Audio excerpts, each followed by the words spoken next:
What's up, everybody?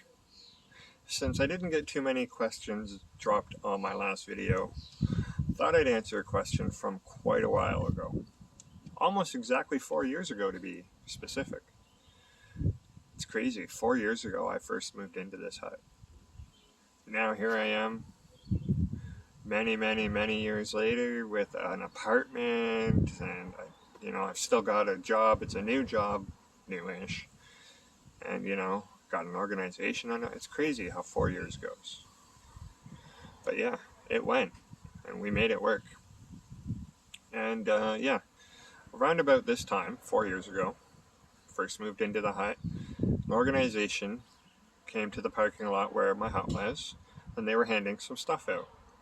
Great organization, Project Hope. If you don't know who they are, you should definitely check them out. And at that point, with them was a city councilor by the name of Sam Trousseau. Trousseau?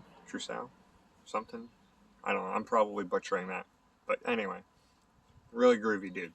Still on city council at the moment, and is one of the few that I actually like and respect.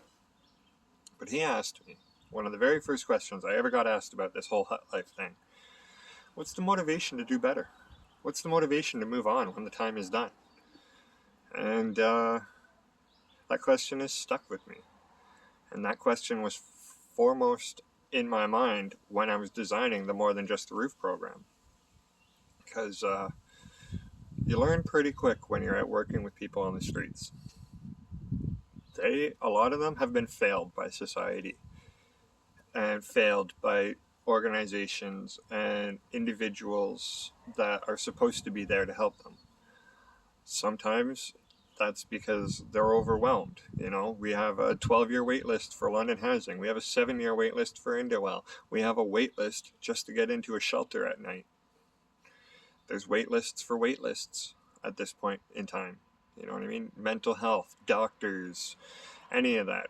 When you're at the bottom of the barrel, you're almost always put on a wait list. And hopefully your name comes up, and hopefully you're in the right place or a stable enough place that when your name comes up, we can reach you. And I realized that motivation really is huge. In order for recovery to really stick with someone, there needs to be motivation. Whether that recovery is drugs, alcohol, mental and medical health, trauma, any of that, there needs to be that motivation. And when you've had your motivation taken away, or when you've been failed so many times by society, you learn to give up that hope, that trust that things can get better. That's pretty devastating if you really think about it. You don't trust that life can get better. You don't trust that anything will ever work out. That's bleak, man. That's really bleak. How can my program, or any program for that matter, solve such a dark thing? And I had to think, as I usually do when it comes to a lot of these things, what would work for me? What would make me want better?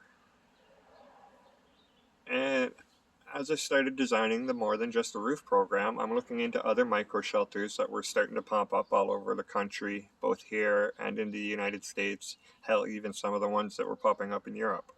I was seeing the pictures, and I was talking to tenants, and I was having email conversations with staff and stuff like that. And a lot of these places were just still brand new. So still becoming a thing.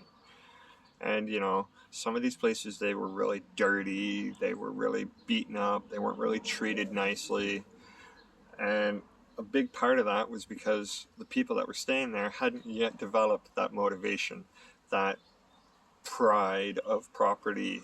They didn't have a reason to have pride of property. First of all, it wasn't their property, they're just staying there temporarily. And how could I avoid some of these problems while also helping people get their motivation for better? And it occurred to me that I might be able to do both at the same time together. When you own something, it means more to you. So if you own your home, you're going to take better care of it. If you own your garden, you're going to take better care of it. If you know how to fix it, if you know how to repair it, if you know how to take care of it, you're going to do better than if you don't know how to do those things, or than you would if you have to rely on somebody else to do those things. That's why when you leave the More Than Just a Roof program, you own your hut. Now, if you're leaving and you're finished the program and you're moving into an apartment, you can't take the hut with you. You could sell it back to us and get all your money that you need for first and last, or what have you. You can, you have that safety net. Because if you're leaving and you don't have an apartment, you can take the hut with you because it's yours. And you know how to take care of it. You know how to build it. You know how to fix it. It's yours, your property. It belongs to you. And that gives you pride of property. That also gives you the motivation because now you know how to take care of something. And that something that you're going to take care of will take care of you in return. You get an apartment, now you know how to grow food on your balcony. You take the hut out to British Columbia and live in somebody's backyard, well, now you know how to run it off solar power. Now you know how to grow food beside it. You're saving some money. You're getting a job on an oil rig and you're stuck in somebody's backyard for 4 months. Well, now you have the skills that you don't need to depend on society at the moment, and you can work your way up. It's such a simple concept, but it's a difficult thing to achieve. Because how many other places out there are going to say, oh, well, when you're done our program, you have a safe place to go. Look at the House of Hope.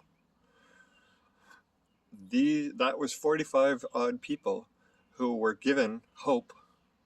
It's right there in the name, given hope, and now it's gone. Because, yet again, society failed them. Our governments failed them. And it's going to be rough, the fallout from that, because yet again we failed them. We took away their hope.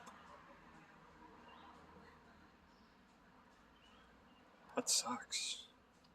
And I don't want to be the guy to do that to people.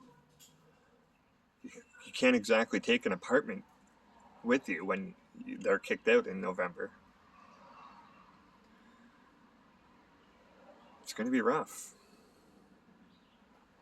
And yeah, there are other ways to do things. Maybe, hopefully, they'll get funding, but who knows if they will. So yeah, that's what I would like to see. I would like to see a program that provides motivation and follows through with allowing you to maintain it. If you all want to help me pull this off, please get in touch, because we need to do better. These people deserve better. And I'm never going to give up. I'm never going to surrender, because it might take, I've always said, whether it takes me 10 days, 10 months, 10 weeks, 10 years, I don't care. I'm going to pull it off somehow, some way. I'm determined. I have motivation now. And I hope you guys can help me share that motivation with the rest of the world. Anyhow, it's been a wonderful week. Weather's been amazing. Building's going to start really soon. My boss is going to help me get the skids here. We're going to start building by the end of the month. I promise you that. So, here's the hoping. Never give up, never surrender, eh? Stay groovy, y'all. We'll talk again soon. If you have questions or want to know more about the More Than Just a Roof program, Conestoga Hut Life, hell, even my outreach program, comment sections are open. Just ask away. I'll answer either in the comment section or in a video. Who knows? So yeah, stay groovy, y'all. Cheers.